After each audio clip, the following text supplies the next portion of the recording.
Hi, welcome to We'll Read for Feels, our podcast third episode. Our subject today is female characters, or rather book heroines. I'm Liana. Hi, I'm Anne. Hi, I'm Marian. And this is Will Read for Feels, as we mentioned. That's www.willreadforfeels.com. And this is our podcast. Previously, we talked about book boyfriends, the guys that we love from books. And because this month, March, is actually international. It's actually Women's History Month in the States and in other countries. And here, where we are in the Philippines, it's actually National Women's Month. And also, March 8th, which has already passed, was International Women's Day. We thought that this would be a great time to talk about the female characters that we love and why we love them.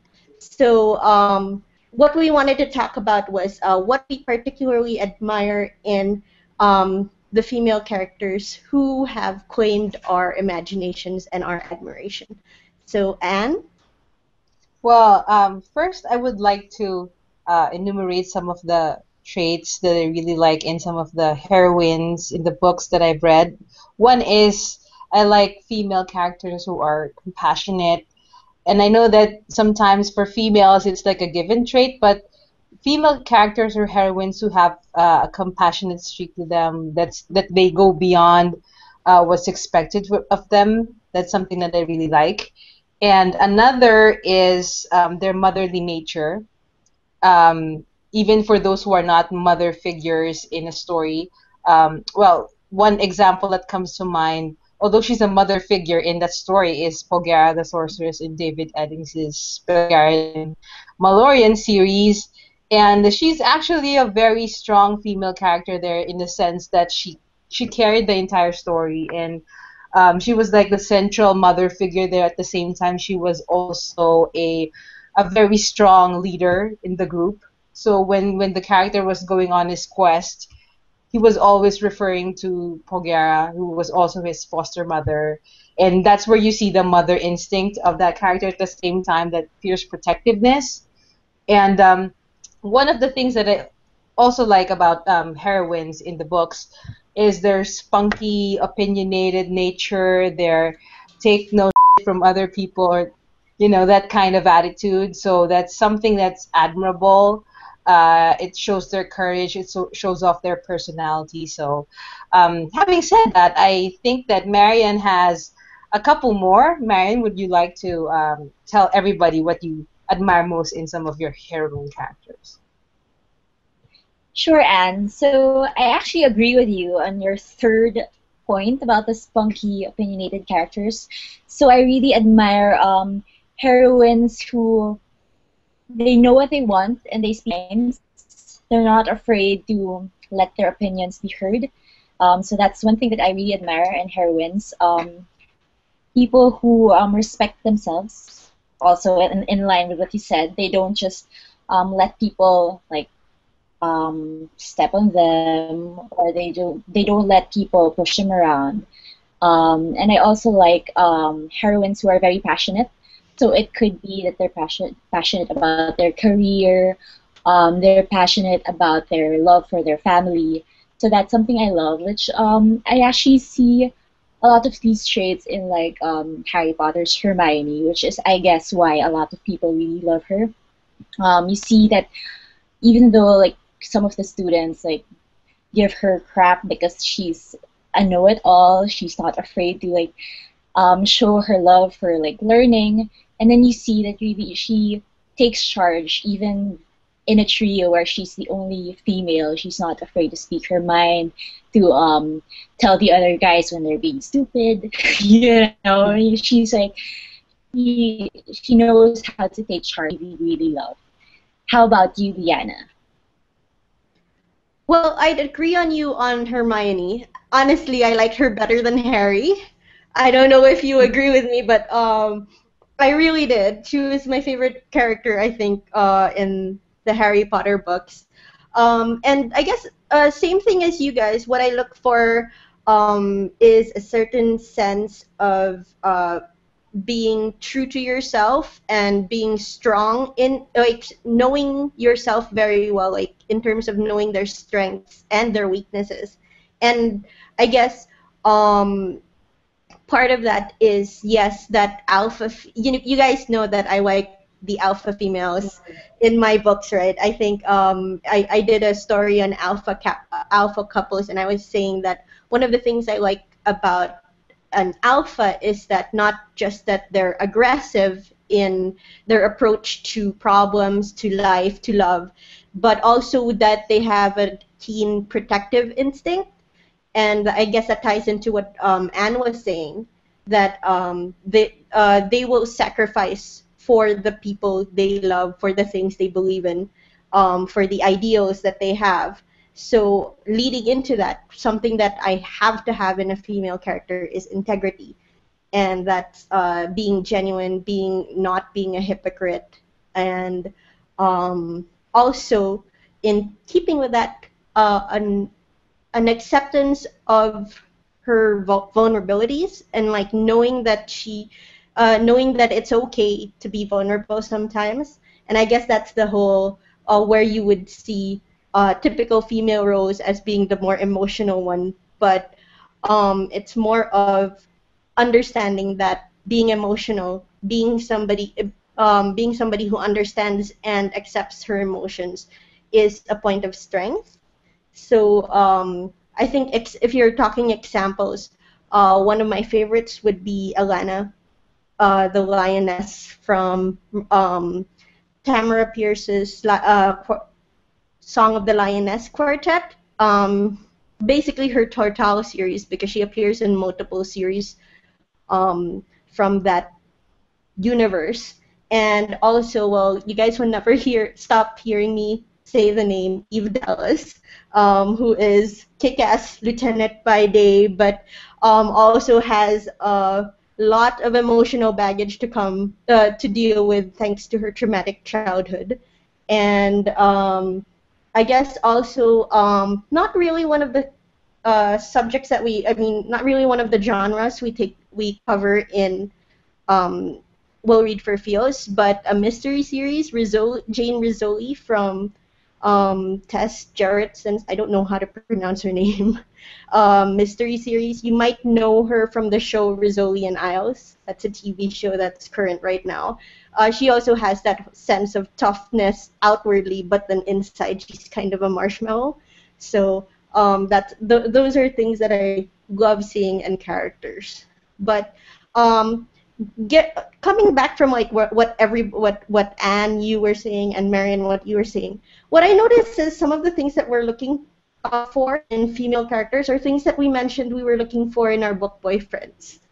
Yep, yep. I'd like to echo that, Liana, what you were saying, because, you know, actually prior to us coming up with a topic like this, I noticed that, when you talk about female characters or male characters for that matter, the ones that really resound to you, or like the ones that really stick to your recall, are those that are real people, that they exhibit both strengths and weaknesses, not just because you're a female character, you're just looking for your Prince Charming, or just waiting for the next good thing to happen to you. You don't take charge of your life. You're just waiting for something big to happen to you. But some of the stuff that you both have mentioned, as I was saying a while ago, that the reason why we admire these traits in women, in female characters, is that there's a good balance between their flaws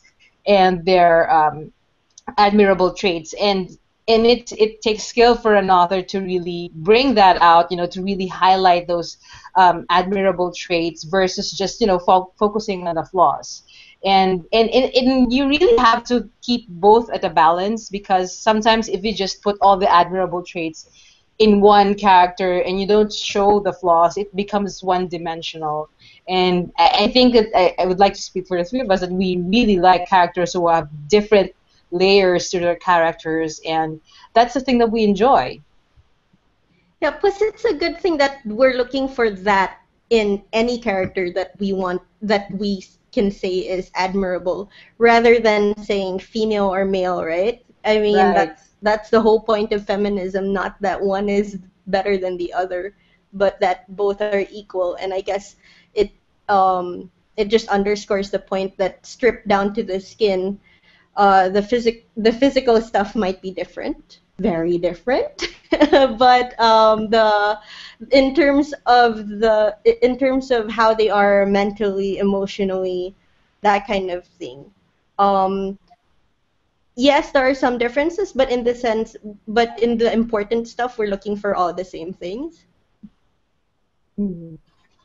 And I think it makes the happily ever after thing more satisfying. You know, when you have characters as complex and layered like that, you know. So, you know, having said that, you know, when I was saying stuff about their characteristics, their flaws, and their admirable traits being equally balanced, what are some of the characteristics that you would say that you really don't like too much about a certain female character? What are your thoughts about that, Marian? Okay. So for me, the things that I don't like in some female characters, things that irritate me, is actually in line with what you mentioned earlier, when they are too much into like thinking or feeling things, but they don't really do anything. Like complaining about their situation, and they keep complaining about like how her past has been so tragic, but then you don't really see anything. You don't really see her trying to move forward or change her situation. So that's something that irritates me, when you just they basically go with the flow, let things work out for themselves. That's something that um, might sort of tempt me to DNF a book. So I don't know. But the second one is when the female is too dependent on other people, particularly on her man, when she feels like her world is going to end because there's a breakup. You know, it's like, dude, you are not you are not just like half of another person. You are one person by yourself. You can move past whatever difficulty you have. And then the third one is flightiness, indecisiveness, which is, I guess, the opposite of. It's really the opposite of what I like in my heroine. So when they can't decide for themselves, and they just let other people decide for them. How about you, Liana? Well, yes, indecisiveness is a huge turnoff for me when it comes to my heroines, like just the wishy-washy ones who can't decide. Like especially if it's a question of deciding between two courses of action and or two men in her life. It's just frustrating when the indecisiveness comes from not necessarily because both options are good or both options are bad, and it's a question of lesser of two or evils or better of the two goods.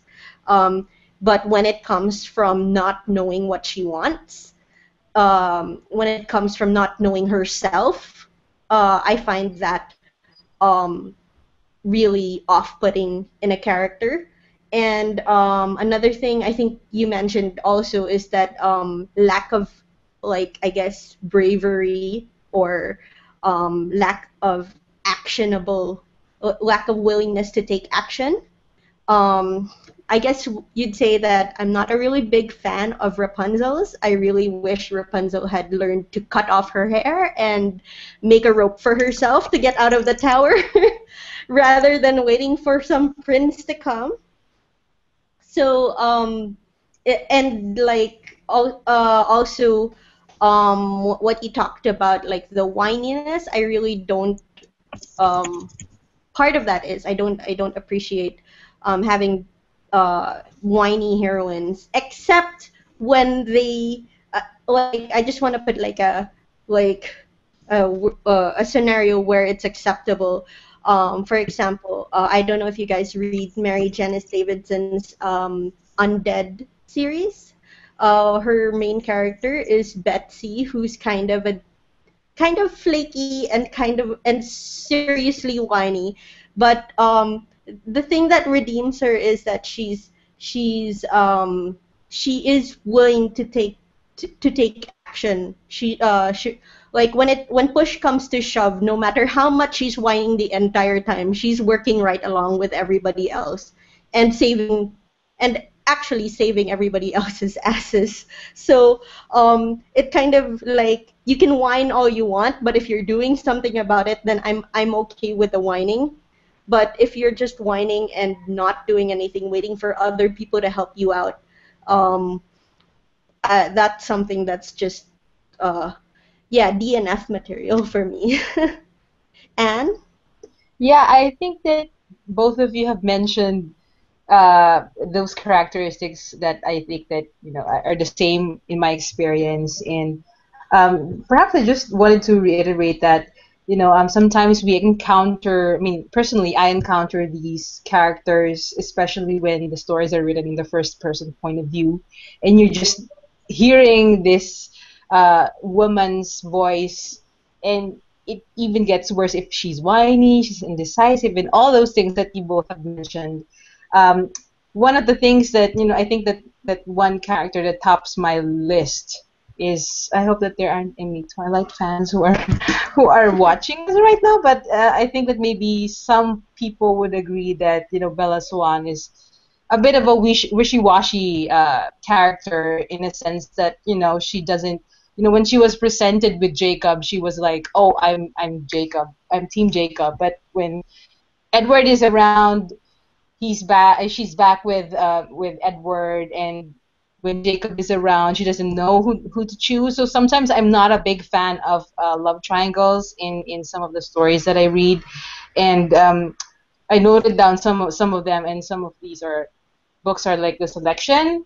If you've read that, it's a dystopian young adult story that's like The Bachelor meets Hunger Games, and the character there, America Singer, was like in love with a childhood friend, and when she was, you know, um, given the opportunity to become one of the future princesses, and of course she would eventually be betrothed to the prince, and you see her indecisiveness there, where which team will she be choosing, and like, this character is very strong, she's very spunky, she's very headstrong, and some of the things that I have enumerated in a character, female character, that I like. But sometimes, it really gets annoying for me to see female characters who are in love triangles, because it kind of highlights their indecisiveness a lot more than having just one love interest. So,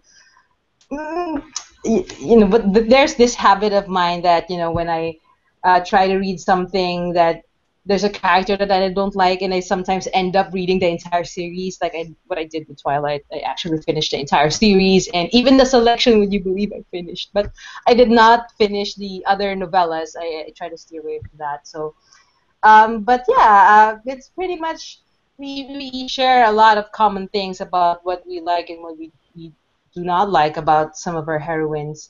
Um, but yeah, but I think that what I wanted to recommunicate again is that the good balance of having flaws and unlikable characteristics versus having those really redeemable qualities that will make a reader like us, really have a satisfying happily ever after. The three of us, that's what we really look for in a story, whether it's romance or mystery or a young adult dystopian. So I just wanted to get your thoughts about that. What do you think, Marian? Yeah, well, for me, I wouldn't mind like seeing, like, you guys know that I read a lot of new adult, right? So new adult Yeah. is known for having a lot of angsty storylines, and they're usually in the first person point of view. So it's usually in the girl's head, and then you hear like all of their long-winded rants and musings, and then it gets tiresome at times. But then I think for me, what keeps me reading would be seeing how they grow, how they mature throughout the progression of the novel. So if I see that, okay, yeah, in the beginning she's like this weak, like traumatized girl, and then later on you see that she's slowly coming out of her shell. She's starting to make like first these small decisions that lead up to these bigger, more important life-changing decisions, and then you see that how she is able to stand up for herself despite her past. That's something that I really like seeing, that growth, that development. Um, and then yeah, I guess it also depends on like it's really the skill of the author in bringing that out the way she writes it. Because I think that for all of us, there are some books that when you read it and then you have these characters, you immediately it's like you feel that no, I can't continue with this book. But then sometimes, yeah, you hit these parts wherein yeah, these characters are irritating. Like what Liana mentioned with Betsy. I also read the series, and with her, it's actually kind of humorous because it's part of her personality. But you see that there are different parts to her, and then you see that she does step up time and time again. You see it more often here because it's a series. There are several books in that line. In New Adult, it's usually standalones, or if you have a series, you have different couples. But yeah, I think the challenge is really showing us how they grow, especially when you deal with these younger characters. So what do you think about that, Liana? Well, I know you have a happily ever after addiction, and like I know like Marian doesn't really read a book if she can't be promised a happily ever after. I'm actually judgmental. Like I feel like my characters need to deserve their happily ever afters. So I will. By the way, you've been hearing DNF in this podcast. That's for if you don't know, that's did not finish.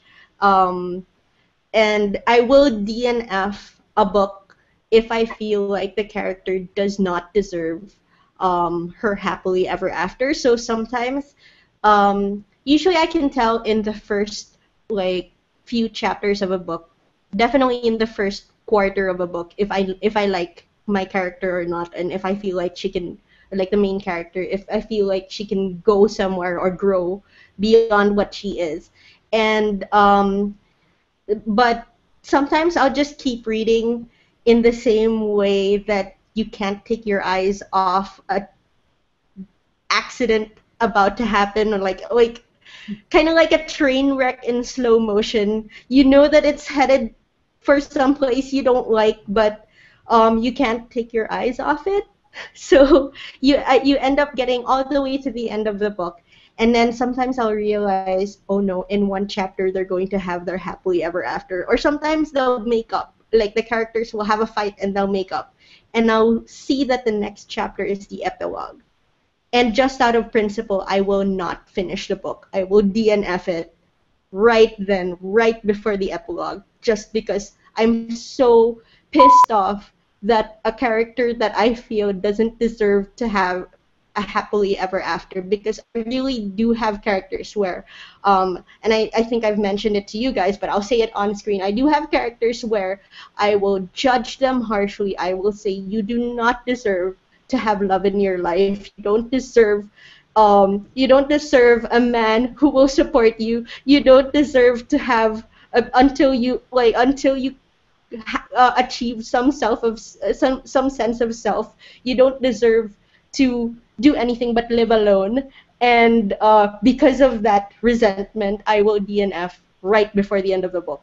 And just because I feel that the author has not satisfied um, the need to like show that the characters have grown in such a way that they will value the love that they have been gifted with, or that they have fought enough for the love that they end up with. So my number one like pet peeve, I guess, is when a character doesn't like Anne mentioned, it happens a lot with love triangles.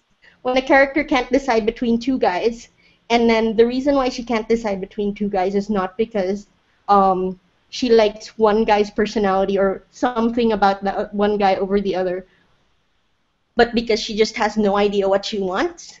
And then when she finally decides what she wants after keeping both guys like on a string, the guy is just pathetically grateful that she made her mind up. And like when that happens, I just DNF before they can have their last kiss. So that's something I do. And like one thing I'm curious about, like I know Marian, you mentioned that you DNF books because you don't like characters, but and you mentioned that you will continue series even not liking characters. Do you ever DNF I like character hate? Yeah, I did with 50 Shades of Grey. I didn't have that, but but with other characters like the YA novels that I mentioned, like Twilight, like the Selection, and even the one I'm reading right now, the Red Queen. There's this love triangle again, and I'm like, oh, not again, and I'm like, here we go again with the same scenario. But you were mentioning about a train wreck that you absolutely have to witness. I'm kind of like that. I think that it's also a skill of the author that they got me despite the rage and the that feeling that I have with their characters, that I have to know what happens. And even if that person would not have a that person would have a happily ever after that's deserving. I mean, that she deserves. I would still want to read about it just because so I could, I don't know, about it on Goodreads, I guess, or in Amazon. Warn people. You guys have to be know what you're getting yourself into, because sometimes I have a probably a masochist tendency wanting to know that, because I think it's also a salute in a way that I give a hats off to the author, because it takes skill. That takes really great skill to get a person to not DNF things with something that you feel strongly about. Like you, Liana, I was really just listening to your monologue there, and I truly agree with that. There's times that I agree, and there are times that okay, maybe I should just stick around, and I'm actually just waiting for like this one last novel from James Dashner, from his new sci-fi YA novel, that I was so frustrated, but I have to read the last book just to know if the bad guy loses, which I know would happen, but in what manner, I have to know. So that's my monologue for this part of the show. So. Yeah. Yeah, Well, but I think, oh, go ahead, Marian. okay. I do think that the DNF thing will be a topic for Yeah. another podcast of its own, because I'm sure that we'll have a lot more to say about that. But you were saying, Liana? Oh, I was just saying that I noticed all of us like we've been reviewing books as co-bloggers for the past almost 3 months, right? So what one of the things I noticed in my reviews, your reviews, and Anne's reviews is that we all do devote a certain amount of time to describing what we like and what we don't like about the characters. We're very like sometimes we will not talk too much about the plot or not talk too much about the setting. But the one thing that we will always spend a lot of time on seems to be the characters. And so that's one of the, I think that's why we feel so strongly about it. And well, we're running out of time, so one thing I'll just say that guys, check out our reviews. You'll see easily enough how we feel about the characters in the books we read. So check out our reviews on our website. That's www.willreadforfeels.com. And we'd also like to invite you to follow us on our other social media channels. Like for Twitter, we are at Will Read #4 Feels. And we are also on Facebook. That's facebook.com/Will Read for Feels. And of course, don't forget to subscribe to our YouTube channel. So that's Will Read for Feels. And look out for our podcast next month. For April, it's actually National Literature Month in the Philippines. So we will be focusing on Philippine literature. So look out for that. All right. Thanks for watching. Bye. Guys, bye.